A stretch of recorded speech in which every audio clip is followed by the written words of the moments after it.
Olá, sou o professor, coach e analista de perfil comportamental Rodrigo Marchioni. Em minha trajetória de vida e carreira, busquei conhecimentos diferentes, me especializando nas áreas de tecnologia, gestão corporativa, de pessoas e até mesmo no direito ambiental. E nesse vídeo estou com os alunos do curso de Recursos Humanos do Senac de Limeira, no qual abordaremos um pouco sobre a perspectiva dessa gestão essencial dentro das organizações e sobre como algumas ferramentas podem auxiliar tanto nós como os profissionais que estamos avaliando ou dando suporte e os colaboradores e as organizações como um todo. Inicio o questionamento sobre nossa profissão no recursos humanos e gestão de pessoas e competências. Olá, Rodrigo. Meu nome é Suzana Gazzoni e a minha pergunta é sobre o futuro da nossa profissão. Em períodos de pós-crise e recuperação, como esperamos que aconteça em breve, com a redução da atividade econômica e o fechamento de muitas empresas, como ficará o campo de trabalho para os profissionais de recursos humanos? Suzana, realmente esperamos que toda essa recuperação seja mais breve dentro do possível. Em relação às possibilidades e campos de atuação dos profissionais de gestão de pessoas e recursos humanos, teremos mudanças significativas, já estamos tendo na verdade. Neste momento, estes profissionais estão sendo formados ou concluindo sua formação em aulas remotas, por exemplo. Estão se adequando às novas legislações e emendas frequentemente devido ao estado de pandemia e uma grande carga para se adequarem às necessidades das organizações e dos próprios colaboradores está sendo exigida. Se a organização na qual esses profissionais atuam ou irão atuar em breve já possuir ferramentas de gestão corporativa em qualquer um dos seus sentidos, como gestão de competências, atividades, funções, competência ou gestões de habilidades, por exemplo, poderão se adequar mais facilmente e até mesmo gerenciar as equipes à distância quanto à atividade permitir. Para que isso aconteça, elas precisam ter uma base sólida e visionária. As atividades que não permitirem, os profissionais deverão estar atentos a outros fatores, como a preocupação constante da propagação do Covid-19 e não somente os colaboradores, tanto quanto suas lideranças, gestões e proprietários também estão preocupados em como será o amanhã. Assim, temos outros fatores a serem considerados, como o excesso de atividades, o estresse em saber se terão ou não emprego amanhã, se terão uma organização, como a família ficará, se as contas serão pagas e uma tempestade de outros fatores.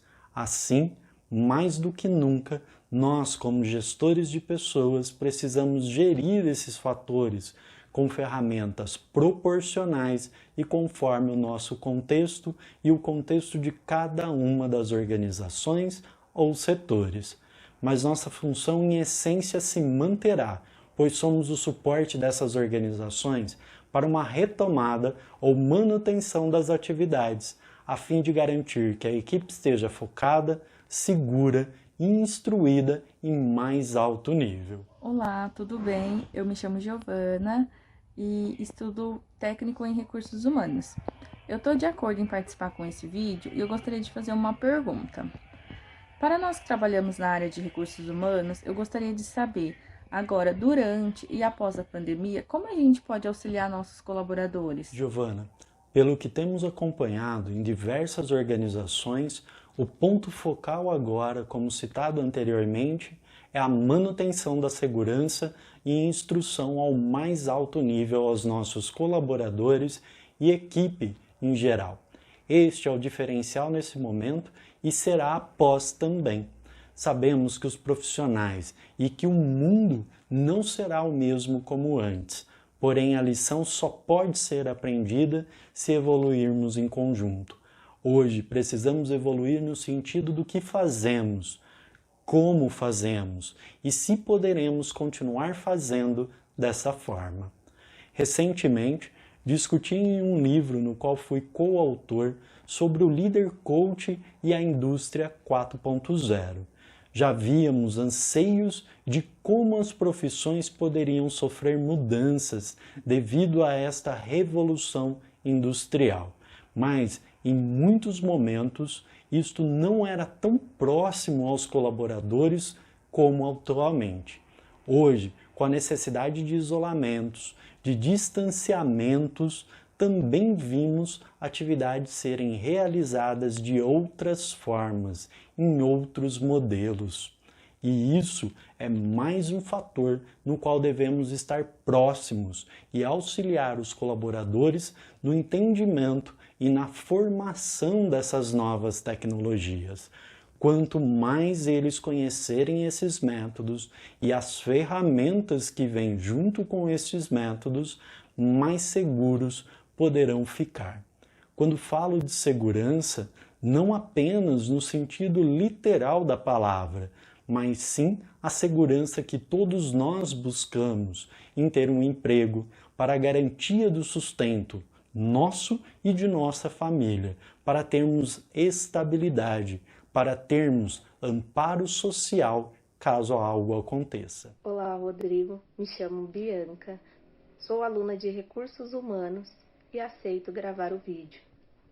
Gostaria de perguntar, no período pós-pandemia, como o profissional de RH poderá contribuir para lidar com a saúde mental e comportamental de cada colaborador? Bianca, ao meu ver, a contribuição para a saúde mental e comportamental desses colaboradores dentro das organizações neste momento e após a situação de pandemia é a busca efetiva do sentimento de segurança e a segurança em si desses colaboradores. É importante que ele tenha o sentimento que está sendo visto e entendido, que a organização está com eles e é transparente e referente às ações que estão sendo tomadas para a manutenção sustentável do negócio e, consequentemente, a manutenção da saúde e do emprego. Ferramentas estruturadas de entrevistas, avaliações de clima ou de ambiente também poderão trazer dados e informações importantes para a organização, para que possam atuar nestes quesitos. Algumas dessas ferramentas e algumas dessas organizações vão muito além de uma gestão social que envolva a equipe. Essas organizações também estão buscando suporte especializados com psicólogos e outros profissionais de saúde que estão auxiliando e são fundamentais neste momento.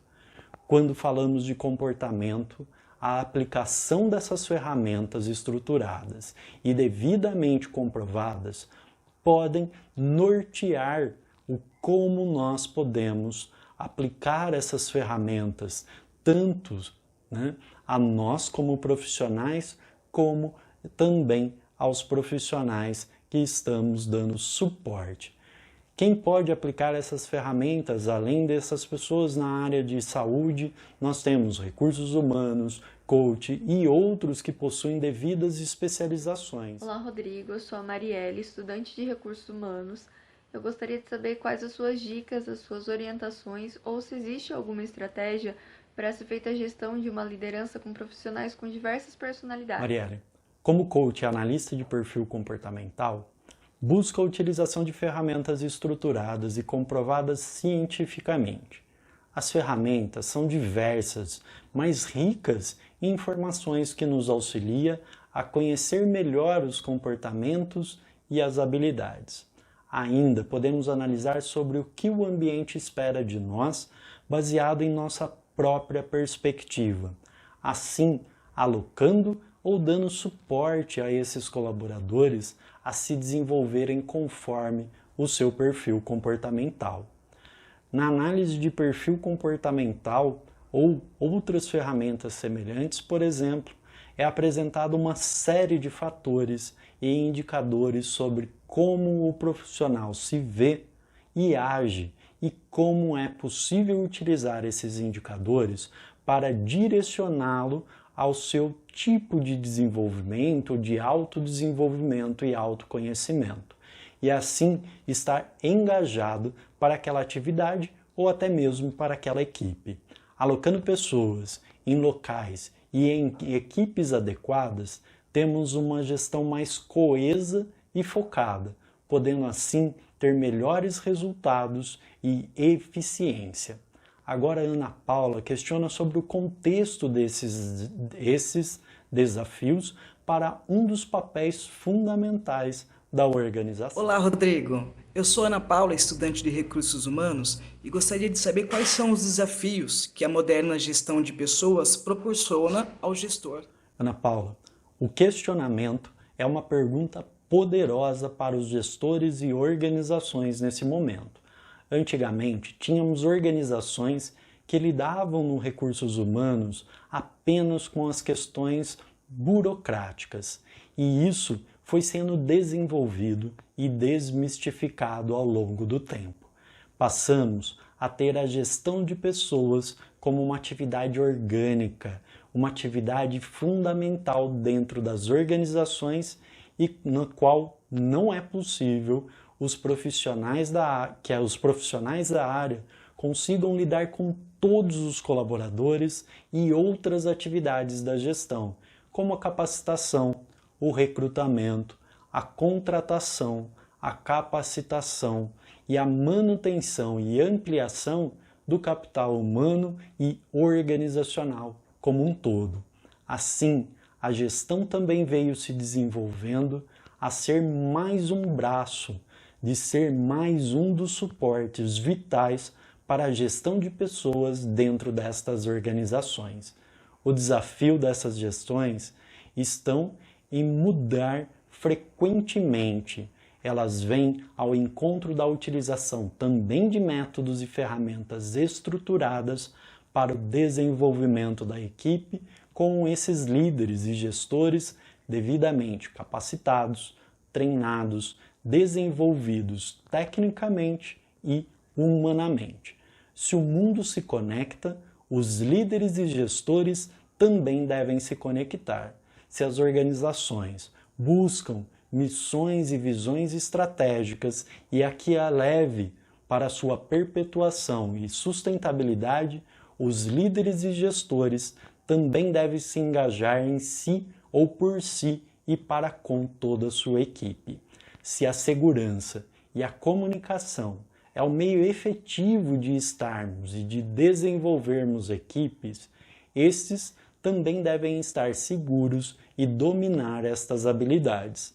Se a equipe tem capacidade de se desenvolver e anseia por novos desafios, é papel dos líderes e dos gestores interpretar, trilhar e implementar ações eficazes e eficientes para que eles alcancem esses objetivos.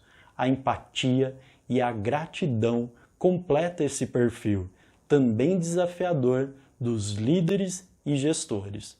Práticas sábias e antigas que já era e ainda é e será o nosso desafio como profissionais que somos e precisamos nos engajar para dar o devido suporte. Ainda de acordo com essas visões e processos de conhecimento e desenvolvimento, vamos ouvir a pergunta do Adenísio sobre uma das ferramentas estruturadas que comentamos há pouco. Oi, Rodrigo. Me chamo Adenísio. Eu sou estudante de Recursos Humanos.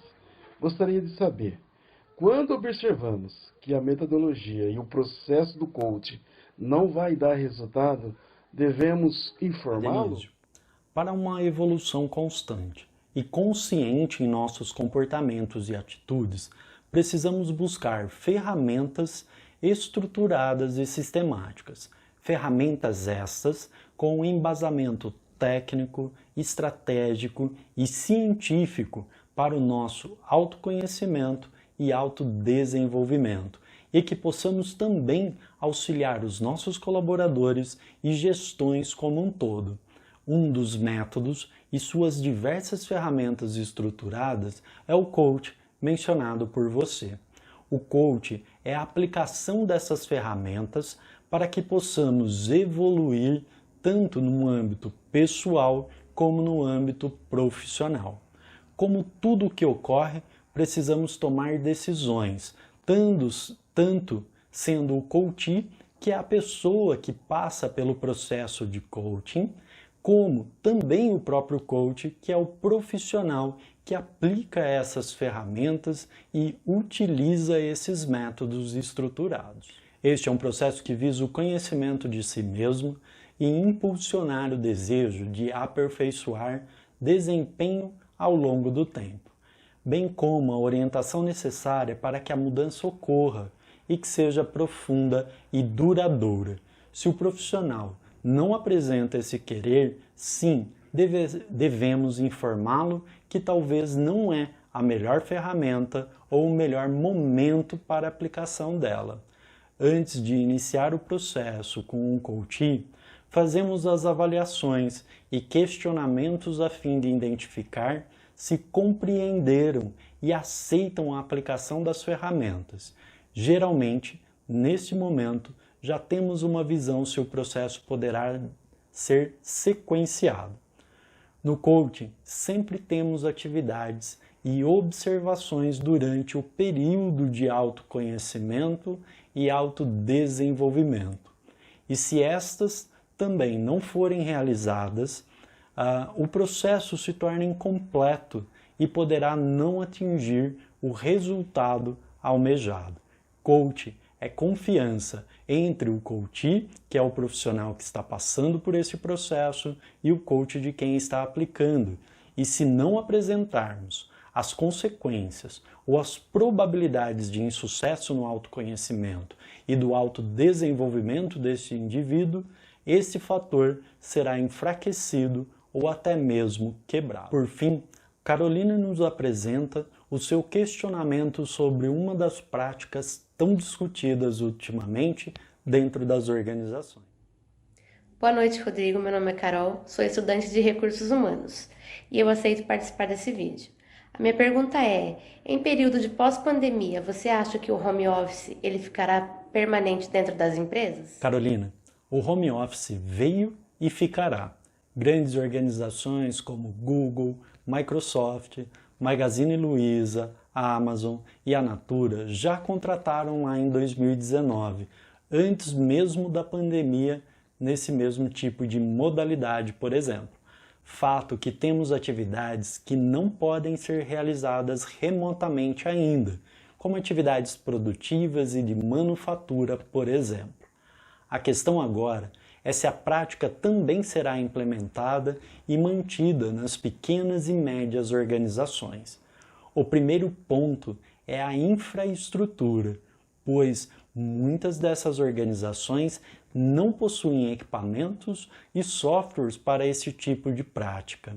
Algumas vezes até possuem opções, mas não são seguras o suficiente para a utilização com os dados da organização ou do seu cliente. Depois temos a questão da cultura organizacional e métodos e práticas de gestão de resultados de equipe. Muitos gestores e proprietários acreditam, até mesmo já tiveram experiências nas quais os profissionais em casa não deram o resultado esperado ou não conseguiam focar nas atividades e prazos a serem realizados. Para executarmos o home office, também precisamos estar preparados e conscientes. O home office não é férias, não é atender alguém ou executar uma atividade apenas se for acionado, pelo menos não em grande maioria dos casos. O home office é o atendimento pleno de nossas atividades e obrigações com a organização, porém de uma forma remota. Com vantagens, o processo pode sim trazer a flexibilidade nas nossas rotinas, agregando, por outras atividades ainda, como cuidar dos filhos por não poderem ir à escola neste momento, na pausa para o café, que você pode ver ou brincar com o seu pet e até mesmo aumentar sua criatividade por estar em um local que chama literalmente de lar. Às vezes, falhas ou por falhas ou por acompanhamentos ineficientes de alguns profissionais ou de algumas gestões, a prática não é considerada ou até mesmo é restringida pelas organizações.